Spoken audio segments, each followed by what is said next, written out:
Well, today's podcast, I'm very happy to be welcoming Lars Kreuer, who is coming to us as founder and managing director of Allied Crowds to talk about something which does come up a lot actually as part of industrial strategy in this space, which is carbon offsetting and the voluntary market for carbon offsetting. But before we dive into that, Lars, could you tell us a little bit about your background? I know that you started out as an analyst and then you're in hedge fund management. Perhaps you could talk to us about how you've come to found Allied Crowds and how you find yourself at this point in time. Sure. Well, thanks for having me, first of all. So how I came to found Allied Crowds was I started and ran a hedge fund here in London about 100 years ago. And I should just, for full disclosure, say I'm still involved in the industry. I sit on the board of a number of funds. About 7 years ago, I started Allied Crowds, and it was really as a way to get involved with poverty eradication. I still feel like I was young enough to want to do something with my skills rather than money. And Allied Crowds was really trying to use data, finance, technology to further poverty eradication. It sounds so lofty, but essentially we started doing a lot of technology-driven projects for the likes of the United Nations and World Bank and many others. But over the last year, really, as you're probably well aware, there's a lot of overlap between development work and carbon work. And because we had the technology already ready and the database management already ready, it wasn't particularly hard for us to morph into a much greater focus on the voluntary carbon space. So it's sort of been a natural move for us, and we're still very much in the process of scaling up. But I found that the answers to some what I thought were pretty obvious questions were missing, and so we thought we would go ahead and try to answer that. One of which would be, where are all the projects? What do they cost? Why are the prices so different, et cetera, et cetera. But that's sort of who I am. I'm Danish and lived in the US for 10 years, and I've lived in the UK the last 20 plus years, I hate to admit at this point. So I guess all I really did there was age myself, right? I always love hearing the stories about how people have ended up kind of either advising on or building products in or generally involved in the carbon markets, because really they're just people with such phenomenal different experiences. But I think that really gives some context to this. So thanks for that. So let's talk then about the voluntary offsets universe. Some of the listeners, particularly those who are in industry, will already have a good sense of it. But just for those who are a few steps removed, give us a bit of the sense of the shape of the voluntary offsets market. And then what is it that you have mapped? You've talked about this as being a mapping of where these projects are and what they're doing, but just give us that combination of the shape of the market and where your data sits within it. Well, first of all, it's an incredibly disparate market. A lot of people are doing projects all over the world. And it's not like you really have to ask anyone for permission to do a project. So that's one of the issues that the industry has had, and there's no real central authority whatsoever managing this in terms of regulation or overview or oversight. So really what a voluntary carbon project is, imagine, it might be the worst example ever, but imagine you and I went and bought a plot of land and we planted a bunch of Christmas trees on it. And we then went to a registry and said, we need to get carbon credits for this projects that we can then later sell. We need to then prove a number of things to this registry, one of which is that without the carbon credits, this project would not go ahead. That's the key criteria of additionality, namely that we eliminated carbon by doing this project that otherwise wouldn't be eliminated. Then the simplistic way of thinking about it is we now have some carbon credits from one of the registries, and there would often be resellers involved, there would be various brokers involved, maybe some corporates would come directly to us and buy these credits, but we can then sell those credits and retire them. And we would argue that we have eliminated a ton or more of carbon from the atmosphere. That's the idea behind the voluntary carbon market, explained really, really briefly and involving Christmas, which is never bad.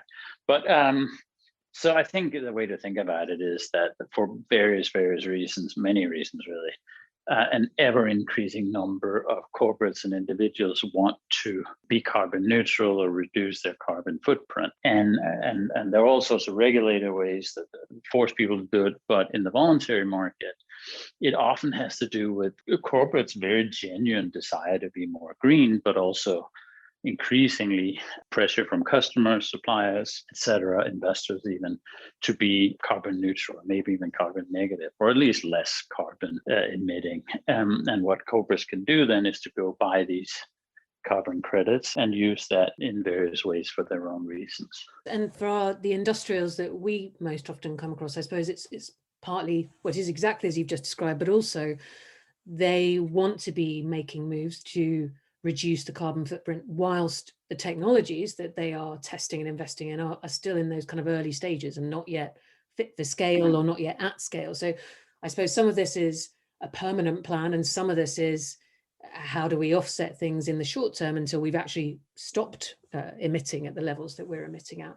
Yeah, and I mean, this has not got much to do with our database or technology, but I think, I'm an economist by background, but let's say you have one company where reducing a ton of carbon costs $50 a ton, and you could legitimately prove that you could reduce that ton of carbon for $2 a ton. Well, there's a lot of economic value in doing so. And so it's not always clear to me that it makes sense to have all production everywhere be carbon neutral. It may simply not be practical. So this the voluntary carbon market can provide a very good, basis for optimizing the carbon strategy of various corporates. And so the benefit of the work that you and your group are doing is there's two main issues or criticisms, if you like, of the offsets market that you're addressing, which is about accountability, but also you were talking to me when we were preparing for this about this whole concept of additionality as well. Perhaps you could sort of explain a little bit more about that. Well, first of all, I think there are way more than two criticisms, but we can hit those two. So, well, first of all, is like, let's go back to our Christmas tree. I should come up with a better example, I guess. But, how do you know when you buy a ton of carbon from our Christmas tree project, how do you know that it's actually additional? That's the first and absolutely key thing, because it doesn't really remove carbon from the atmosphere if this was something that was going to happen anyhow. So it would be like a fake value, perceived value creation. And one of the issues that this industry has suffered from is that with no central authority, how do you know as a buyer that you're actually making the world more green? This hasn't been helped by the fact that there's 17,000 projects in our database around the world. And there's probably, we're adding more actually as we speak, but there's, call it 20,000 in the world. And there will be lots of bad apples. And how do you know as a buyer that you're not basically buying fake credits or credits that aren't really additional? It's a key thing. And of course, this isn't helped further by the fact that there will invariably be sort of exposés and stories of, someone actually went to the Christmas tree plot of land and found a parking lot. That there'll be horrible situations like that. And this is the kind of thing that obviously centralized data needs to help rectify. There's also the issue, which is another central one, is there's no any one price. And if you think about what we're talking about a ton of carbon. A ton of carbon is a ton of carbon if it's done right. But the price for this ton of carbon that we've seen has ranged from about 50 cents to about $50. So that's 100x difference that people have paid for what should be the same thing. Now, it's obviously not the same thing. It's not just ignorance, but this lack of price transparency and, credibility transparency has held the sector back a great deal. And we're trying through the data to help rectify that. So the accountability part of this is then about the reputation of the project, but also about making sure that that sort of ton of CO2 isn't already being made use of by someone else's offset program. That's a key function of the registries. But let's just say you and I have our Christmas tree project, and we obviously shouldn't sell the same ton of carbon twice. It can't be true twice that we retired a ton of carbon and took 1 ton of carbon out of the atmosphere. And so it's quite key that is properly accounted for. And the registries, think of them perhaps as an audit function, although they do way more than that.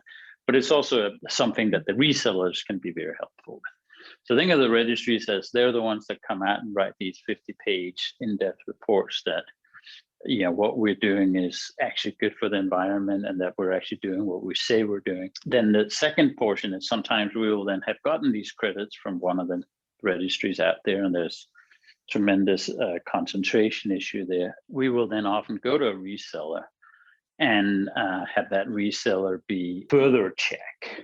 So the reseller would typically be someone that buys credits directly from the projects and sells it to corporates. And they charge a markup, sometimes an incredible markup, but they also serve the function of making sure that the projects are what they say they are and connecting the projects to potential buyers of the credits. So they certainly serve a useful function. Of course, a lot of people would say, well, why don't the projects just sell directly to the buyers? And the truth is sometimes they do. Particularly very large corporate buyers can, to their benefit, get a lot of the same credits much, much cheaper than via the resellers, but then they're also liable to for their own due diligence on those projects. Yeah, they're responsible for it. And I think some of them, especially the smaller corporate buyers, are basically not really well positioned to take that risk. That is clearly the future, though, right? We're talking sometimes way more than 100% markup. So basically, for the same amount of money, you can buy twice the number of credits if you go direct. That's clearly something that needs to be understood by the buyer. Well, let's revisit something that you actually talked about right at the start, which is about this kind of wide pricing difference that that is seen across these offset projects. And talk to us a bit about why this is, but also in, what advice or what thoughts you have for industrials who are looking at this. Like, what is the kind of due diligence they need to be doing to really understand, what each project is achieving? Yeah, well, first of all, I would say there's tremendous benefit from even just a relatively limited amount of work in this space. Understanding, how do you justify that you bought credits from one project as opposed to another project? Is it the type of credits that it is? Is it where it is? Is it in the location of one of your sub-suppliers or one of your customers? So there could be PR benefits to that, et cetera, et cetera. But I think in general, you can sort of say, well, look, we are paying for a ton of carbon, and that ton of carbon, we obviously want to make sure that that's taken out of the air. But I think at the same time, you sort of got to measure it up against, how much of a novice are you in the space, and this is really worth doing that amount of work.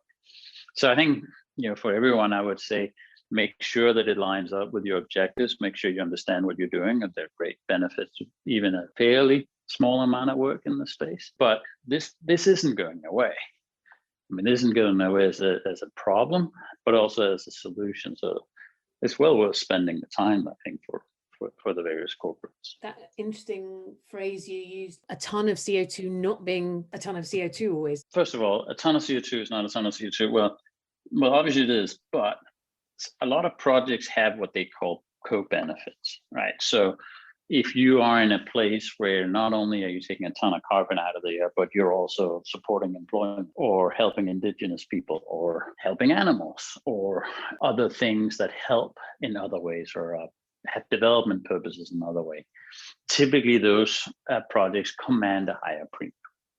There have also been,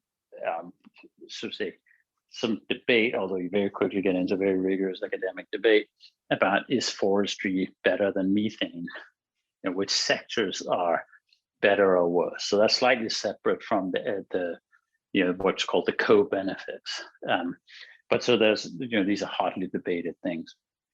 So, which is basically saying, well, maybe a ton of carbon isn't a ton of carbon, because some people say, well, it's very, very hard to prove that when you buy a forestry project, that forest would have been like our Christmas trees. It's very hard to prove that wouldn't have happened anyhow. Or that if you're avoiding the cutting down of trees, that you don't just go and cut different set of trees down. So as a result of that, pricing is not as, to say, uniform as you'd expect. But then also, and this is perhaps the problem we're trying to solve, there's no one marketplace. This isn't like a share in Facebook, which has the same price wherever you buy it, because it's literally the same thing. Here, there is no central marketplace.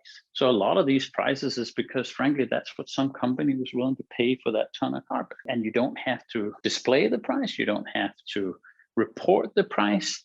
And so, as I said, there's 17,000 projects in our database. A lot of those, they don't have public prices. There's no one place that centralizes all of that. And you say, well, why is that? Well, maybe they already sold all their credits to a corporate, or maybe they have an exclusive agreement with a reseller. So there isn't one place where all the prices are the same. So there isn't an easy mechanism to make them all sort of should say make sense or line up. Now, through our database, that's something we can try to help rectify, so that similar projects with similar credibility and similar co-benefit should have a similar price. And I think one of the benefits for buyers is that way, you know, you're paying a fair price, or you have a good reason to suspect if you're not.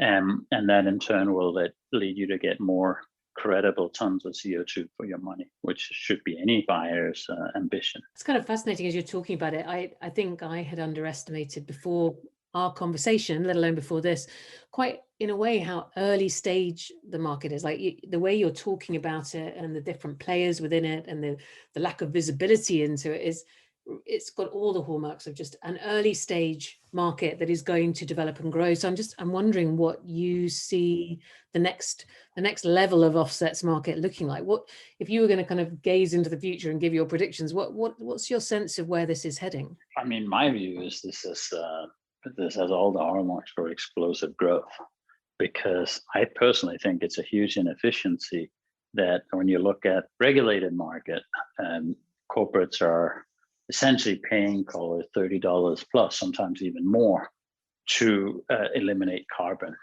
But elsewhere in the world, you can do the same thing for $1 or $2. Now, something's off, right? It seems either you don't believe the $1 or $2 or the $30 is an inefficient allocation of resources. So I wouldn't be surprised that in time, those prices should converge, or there should continue to be just massive growth in the offset space. Because if you can credibly believe that you're reducing carbon in the air from the $1 or $2 a ton, then yeah, you should do that. I'm predicting that this is going to grow massively, and aiding that growth will be certainty around prices, certainty around additionality, certainty that you're buying what you think you're buying. Increased transparency will help setting the basis for growth. But let's not forget, this is not a big industry. Yeah, I think, what is it, $300 million a year globally? I mean, there are all sorts of predictions saying that that's going to be 100 times bigger in 10 years. If the sector, and I call it a sector because there isn't any one central authority. If the sector gets its house in order with greater transparency, then that could set the stage for growth. Or even something where the projects have an easier way to contact, to show their credibility, show their prices, and connect with corporates. Projects can get a much better sense for what they can sell their carbon for, which will be much better for them in terms of budgeting for the future. So there are all sorts of benefits. And for Allied Crowds and the data set that you're developing, how do you see that product maturing? And what's next for that database? Right, but we're not going anywhere. This business is been around for a while and continue to be around for a while. We're trying to find out who is that data useful for. We're very keen to help the projects, because ultimately that's where the carbon will come from. It will be the proliferation of successful projects around the world. And so we're developing various ways we can help the projects, but also from the perspective of the buyers. I mean, just knowing that you're paying the right prices and finding the best projects should be very valuable. How exactly we do that is sort of work in progress. There'll be questions around, does it really make sense for us, which is at the end of the day just another firm that very few people have heard of. Does it make sense for us to be the repository of all this data, or should it really sit with a much larger company that could massively benefit from being that repository? Maybe it sits better there, I don't know. But clearly what we're trying to do is to say, well, we're not so worried in the near term about all of that stuff, like who buys, who sells it. But we're very worried about making it useful. And so what we're spending our time and resources is making the data better and better, and more complete. So say, well, isn't it funny when you look at our database, and anyone can go on there, by the way, it's out there, Allied Offsets. But isn't it like, we then do analysis saying, why do we have so few projects in Argentina, just to pick a country? And so we then go and find if we missed registries in Argentina. And we've done that for a while, to the point where we're now pretty sure we haven't missed a whole lot. And then we do a lot of research on, which kind of projects command the best prices, and do we see are they statistical anomalies, or is that something we can then price into where we're predicting prices in other projects? There's no doubt this is, like as I said, it's not going away unless someone magically solves the climate change issues. And this is a part of the solution. It's not the whole solution. But I think what we're trying to do as an organization is we don't talk a lot. We just do stuff. And we're very much independent, incredibly nimble. And we don't write like 50-page reports that need the input of 200 people, and 3 months later, it's reports that are collecting electronic dust, right? That's not what we do. We're very much in the business of getting stuff done. It's nice to be independent like that. I will say. Well, look, thank you. Thanks for talking about this. We will put in the show notes, just for people listening, obviously a link to Allied Crowds, so you can explore and get in touch to kind of learn more about how it could fit with your own carbon offset program and plans. But Lars, thank you very much for coming along today. Much appreciated. Oh, my pleasure. My pleasure. Anytime.